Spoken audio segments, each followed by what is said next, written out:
morning, you guys. Just kidding, it's 5 p.m.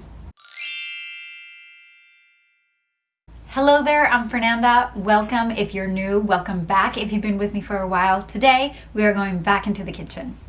There is a lot of research out there today that says that the food that we eat highly impacts obviously our health, but also our productivity and even our moods. And I can attest on a personal level, when I have a good breakfast, one that is not full of processed foods, that is not high in sugar, and that it is a good combination of protein and carbs, my day goes a lot smoother. I am less likely to be snacking all day. I don't crash. And it also curbs my appetite. I crave less sugar and less salt and less caffeine. So today I wanted to share with you 3 delicious but really simple breakfast ideas that you can put together so that you start your day off right. Now, something I do want to mention is that if you do these from scratch every morning, they do take a lot of time to make. But what I do is that usually on a weekend, I meal prep those things that are going to take longer to cook the morning of. Because if I'm waking up in the morning, I do not want to spend 5 minutes or more than 5 minutes putting together a breakfast. I just want to pull things out of the fridge and set up my plate and be ready to go. So for each of these recipes, there is one component that was meal prepped in advance that then I just fixed up with toppings as the week goes on. You will see, and I will point them out to you in the video. A good rule of thumb for breakfast is to combine a protein and a carbohydrate. Those, when they combine together, they actually form energy in your body, preventing you from crashing. For me, I try to avoid all processed foods and sugars in the morning because that is what makes me crash, and then it just makes me eat constantly and more throughout the day to try to recuperate that energy that I didn't have at the beginning of the day. All right, you guys, let's get into it.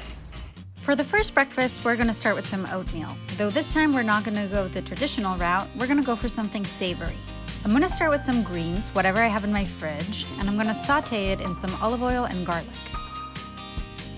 And to that, I'm going to add my pre-cooked oatmeal. I'm going to mix that up really well, and I'm going to top it with an egg cooked to my liking. Season it with some salt, pepper, and red pepper flakes. Add some avocado for some good fat. And I like to top it with as much Parmesan cheese as I like. I like my yolks a little bit runny so that it gives some great flavor and texture to the oatmeal, but whatever way you like your eggs, it will work just fine. The next breakfast is for those of you who like something sweet in the morning. I'm going to start with some quinoa, which I batch cooked, and I like it warm, but cold works just as well. I'm going to season it with a little bit of maple syrup and some cinnamon, and I'm going to mix that up really well. And now for some toppings. I'm going to go for some apple, some pecans, maybe some blueberries, and a little bit of peanut butter for that extra protein and fat kick.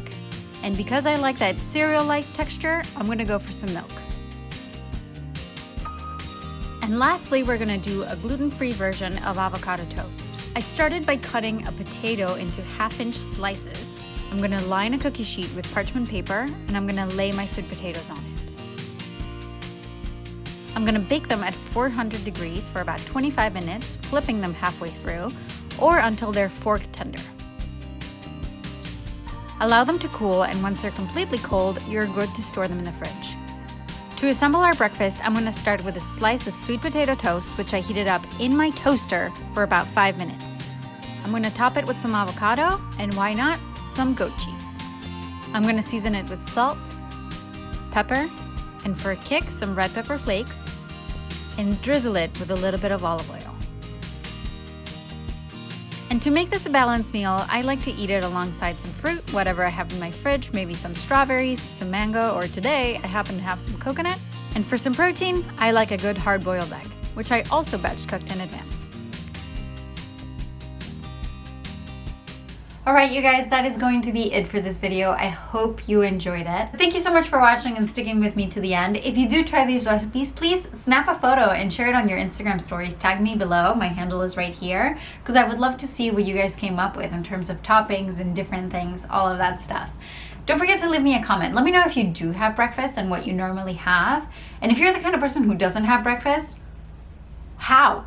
Why would you do that? Just let me know why you do that. If it's for health reasons or if you find that that's more beneficial, I would love to hear what you guys do.